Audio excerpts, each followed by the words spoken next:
안녕하세요. 저는 30대 중반 여자입니다. 항상 사연 읽는 연희의 사연을 듣다가 너무나도 몸과 마음이 지쳐 다시 한번 잘 살아내고 싶어 지금까지의 제 인생을 몇 자 적어봅니다. 제 사연을 들려드리자면 저희 엄마와 아빠는 저를 혼자 임신하셔서 결혼하셨고 20살 때 저를 낳으셨어요. 엄마는 지금으로는 너무나도 어린 나이였을 때 저를 낳고 키워셨고 3년 후에 제 남동생까지 낳으셨습니다. 저희 네 식구는 씁쓸하지만 남들처럼 화목한 날들을 보내진 못했어요. 제가 어렸을 적부터 아빠는 술에 의존하여 집안을 항상 공포 분위기를 조성하셨고 저희 가족들은 항상 아빠에게 위협받고 살아야만 했습니다. 엄마는 아빠에 대해 감정이 안 좋아 남자 잘못 만난 본인 신세 타령을 하시며 아빠를 미워했지만 술 안 마셨을 때의 아빠는 절대로 나쁜 분은 아니셨어요. 비록 경제적으로는 능력이 좋으신 분은 아니었지만 정이 많으셔서 사람들 좋아하시고 자식들을 많이 아껴주신 사랑 많으신 자상한 분이셨습니다. 우리 딸 너희들은 아빠의 보물이야. 아빠가 너희를 얼마나 사랑하고 있는지 잘 알지. 내 새끼들 봐서라도 아빠가 얼른 정신을 차려야 하는데 미안하다. 아빠가 짊어진 삶의 무게가 왜 이렇게 힘든지 모르겠다. 뭐가 그렇게 괴로우신지 어릴 적 제가 본 아빠의 모습은 많은 날들이 술에 젖어 있었고 저희 남매는 원래의 아빠 모습을 잘 알았던지라 그런 아빠의 모습이 참 마음 아팠습니다. 그리고 저는 어느 날 충격적인 광경을 목격하고서 왜 아빠가 그리도 괴로워했는지 알 것 같았습니다. 바로 엄마와 삼촌의 충격적인 관계 때문이었어요. 아빠와 형제가 많으셨습니다. 아빠는 친남매 중 장남이셨고 위로 큰 고모 한 분 계셨고 아빠들 밑으로 삼촌들 3분 고모 2분이 더 계셨습니다. 비록 가정에서는 화목하지 못할 지언정 저는 양가 부모님들에게는 기대하고 고대했던 첫 손주로서 부모님들과 친척들에게 사랑을 듬뿍 받고 자랐습니다. 후에 태어난 제 동생도 장손으로서 큰 사랑받고 자랐고요. 하지만 그런 저희들을 예뻐하면서도 유독 거리를 두시는 분도 계시더군요. 바로 아버지의 동생인 삼촌이라고도 부르기 싫은 둘째 삼촌 그 짐승만도 못한 사람이었습니다. 엄마는 삼촌이 왔다 하면 얼굴에 유독 화색이 돌았습니다. 오늘 우리 집에서 편히 쉬시고 가야 하니까 너희는 오늘 거실에서 자고 삼촌은 방에서 알겠지. 라며 엄마는 저희에게 일러두었습니다. 둘째 삼촌은 운주업을 했던 터라 가끔 저희 집에 들러서 하룻밤을 자고 가는 일들이 좀 있었는데 원래 저희는 단칸방에서 살다가 제가 초등학교 1학년 됐을 때 방 2칸짜리 빌라로 이사 갔거든요. 둘째 삼촌이 저희 집에 들릴 때마다 그중 제 방을 삼촌에게 내어드리고 남동생과 거실에서 잤습니다. 저는 삼촌이 저희 집에 올 때마다 맛있는 간식을 사가지고 와서 어색한 가운데 서도 저희랑 놀아주는 게 좋았고 그걸로 인해 멀기만 느껴졌던 둘째 삼촌에게 조금씩 정이 쌓여갔네요. 둘째 삼촌이 올 때마다 아빠도 술을 안 마시고 부모님들도 간만에 분위기가 화기애애 좋아져서 한때 저희는 둘째 삼촌이 오기만을 기다리기도 했습니다. 그런데 어느 날 새벽이었어요. 제가 힘든 가정에서 살다 보니 어려서부터 눈치가 빨랐고 좀 영악하다고 해야 하나 나이에 비해 철이 조금 빨리 든 케이스였어요. 당시 동생은 자고 있었고 그날따라 이상한 느낌을 본능적으로 느꼈는지 새벽에 눈이 번쩍 뜨이더라고요.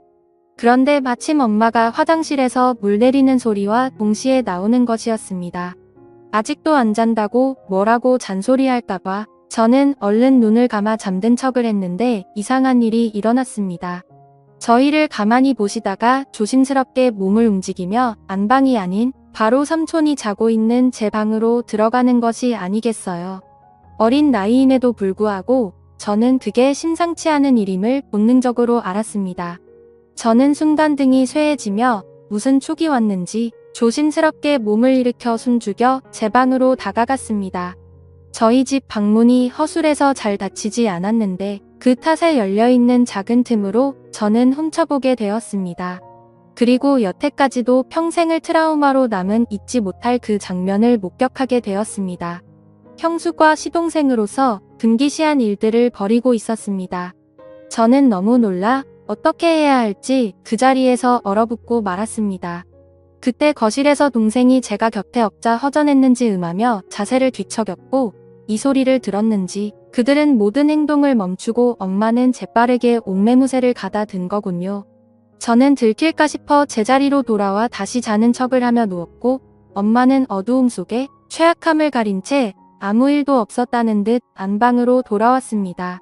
저는 그때부터 아무에게도 말 안 하고 혼자 생각이라는 것을 했는데 오랜 고민 끝에 나온 결론은 단순하게 모든 진실을 밝히자는 것이었습니다.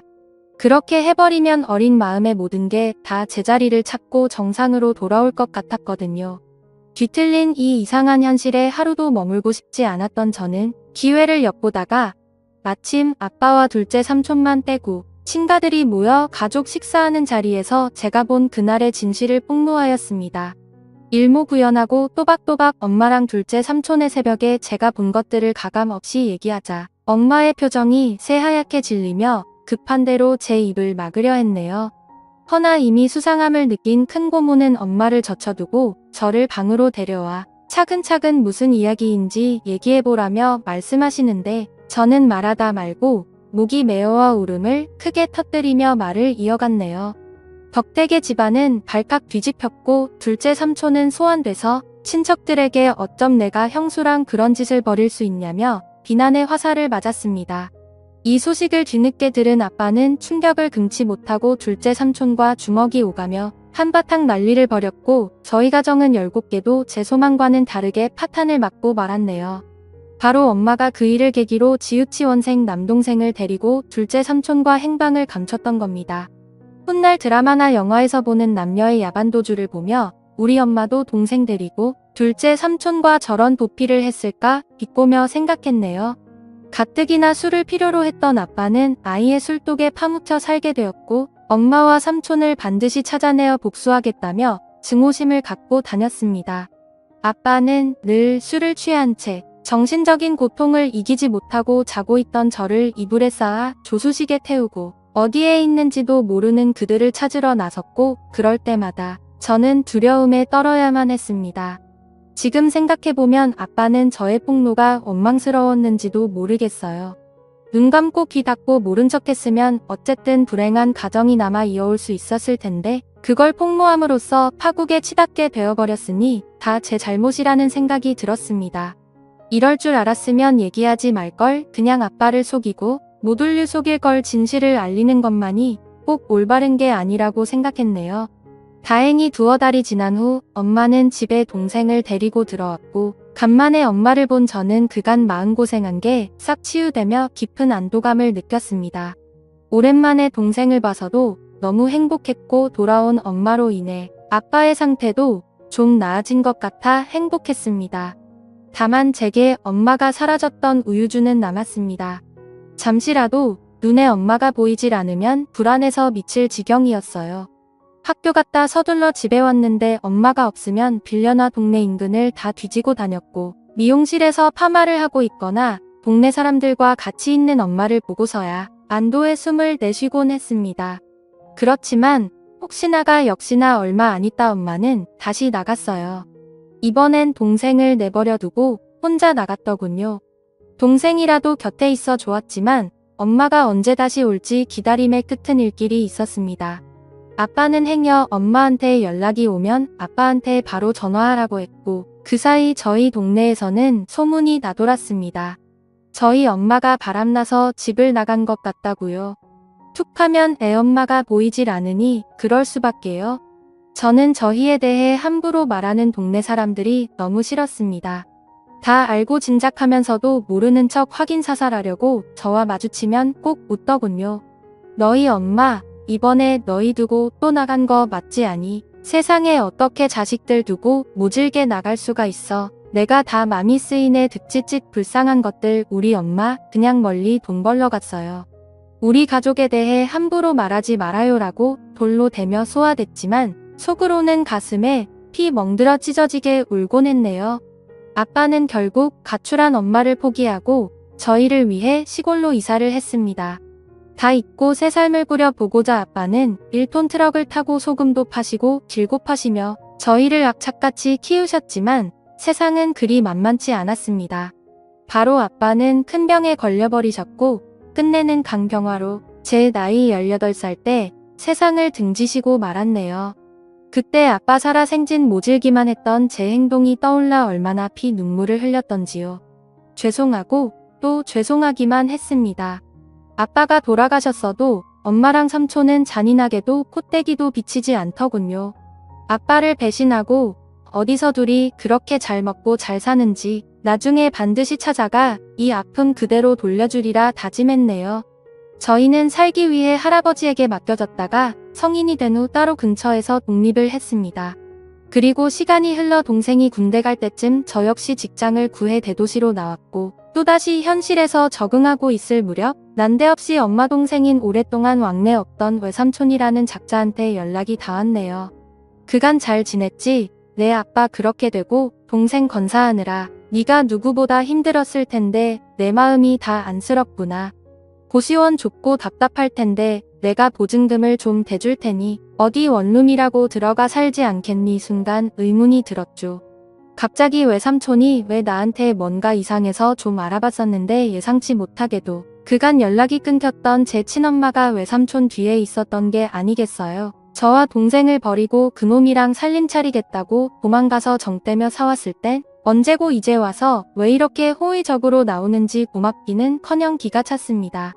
아빠와 저희를 배신하고 그 짐승 같은 둘째 삼촌 놈이랑 도피해서 얼마나 잘 먹고 잘 살았는지 확인해봤더니 야, 이게 웬걸. 어느새 남자를 갈아치워버렸네요. 제가 이 사실을 입 밖에 내니 엄마는 주위를 살피며 은밀하게 말하기 시작했고 살다 보니 안 맞는 부분도 많고 사람들 눈도 있고 이건 아닌 것 같아 뒤늦게 마음먹고 정리했다. 지난 세월 죄책감 떨치고 새 인생 살고 싶어 너하고도 연락 안 한 거다라고 합니다. 순간 뭐지 싶었네요. 그렇게 쉽게 헤어질 수 있었을 것을 여지껏 저희 가족 생채기를 다 내놓고 일이 저질러질 대로 다 저질러 놓은 후에야 헤어졌다니요. 엄마를 가지려고 아빠를 배신한 삼촌도 같은 생각이어서 순순히 헤어져 줬다는데 하 말도 안 돼. 그들의 파렴치한 패륜짓 때문에 상처 입은 사람이 몇인데 멱살 잡고 쫓아다녀 피해 보상이라도 받고 싶었습니다. 엄마는 결국 삼촌과 금기된 사랑을 끝내고 다른 남자랑 세 번째 결혼을 했다 합니다. 능력도 좋으시지 엄마는 제 동생을 합치고 둘째 삼촌 사이에서 낳은 남자의 여자의 한 명씩을 제게 소개했습니다. 저를 동생들과 함께 인사시키며 얘들은 내 동생이고 너희들도 언니 누나한테 인사해라. 동생들 보는 거 보니 지금 여기 있는 동생도 잘 돌볼 것 같더라. 다 내 핏줄들이 네 맞이로서 잘 챙겨라. 뭐니 해도 남보다는 형제가 최고야. 남보다 못한 형제들도 많죠. 저나 얘들이나 다 배신의 피가 흐르는 엄마 자식들인데 나중에 서로 뜯어먹겠다고 뒤통수 치고 그러면 어쩌죠라고 대꾸하자 엄마의 표정이 점차 살벌해지기 시작했네요. 전혀 패륜 상황의 내막을 모르는 새아빠는 분위기를 환기시키고자 그저 허화하신다라고요. 새아빠는 평범하고 사람 좋으신 분이셨습니다. 엄마는 정말 미웠지만 가족들이 그리웠던 저는 엄마를 용서하고 잘 지내보려고 노력했습니다. 허나 엄마와 삼촌의 옛 트라우마는 쉽게 잊혀지지 않더라고요. 엄마 역시 지난 세월을 후회하며 저와 함께 잘 살려야 하는 것 같았지만 제가 본인의 치명적인 비밀을 알고 있으니 저를 편히 대하질 못했습니다. 심지어는 저더러 미용실에서 엄마라고 하지도 말라고 하고 주변인들에게는 저와의 관계를 숨기려 하더군요. 새아빠가 절 자식으로 인정한다며 친척들에게도 소개하려 할 때도 엄마는 필사적으로 행여 책 잡힐까 싶어 말렸습니다. 엄마의 숨겨진 자식으로 살아야 하는 기분도 참 더럽더이다. 더러운 놈의 둘째 삼촌 자식들은 엄마거리며 당당하게 살고 있는데 우리 아빠 자식이었던 전 왜 숨겨져야 하는지 감정의 분노가 스밀스밀 살아났습니다. 더욱이 참을 수 없었던 건 엄마는 술 한잔만 하면 꼭 아빠의 욕을 했는데 난 네 아빠가 아직도 지긋지긋해. 난 O형인데 왜 니들은 니들 아빠처럼 A형이냐고. 너나 네 동생이나 아빠 너무 쏙 빼닮아서 싫어. 처음부터 내 손으로 쭉 키운 내 새 동생들한테 정이 더 가더라고. 왜 같은 손가락이라도 더 아프고 덜 아프고 하잖아. 네가 차별받는 것도 다 네 아빠 탓이고 내가 삼촌과 불륜 저지른 것도 다 네 아빠 책이냐. 알아. 내 아빠 결혼 자체가 나한테는 일평생 지옥이었다고. 삼촌과의 불륜을 저지른 건 모두 다 아빠 잘못이라고 떠넘기며 책임을 짐지우는데 사막 고인이 되신 분을 욕보이진 말라고 소리를 질렀습니다. 참을 수가 없었습니다. 저는 결국 엄마를 용서하지 못하고 자리에서 일어나 엄마에게 마지막 인사를 했네요. 이제 도저히 못 들어주겠다. 엄마한테는 최악의 남편이었을지 모르겠지만 나한테는 우리한테는 최고로 좋은 아빠였어. 이제 더 이상 엄마 못 볼 것 같아. 우리도 그만하자. 엄마와의 지긋지긋한 인연이야말로 끝내기로 맘먹고 절연을 선언한 후 다시는 엄마를 보지도 찾지도 않았습니다. 여기까지가 제 사연이었습니다. 제가 너무 정리 안 되게 보내드려 죄송하네요. 제 동생과의 사연이 하나 더 남았는데 그건 다음에 들려드릴게요. 제 사연 읽어주신 분들 정말 감사드리고요. 여러분들은 아름다운 세상에서 머무시길 바라며 모두 행복하셨으면 좋겠습니다. 감사합니다.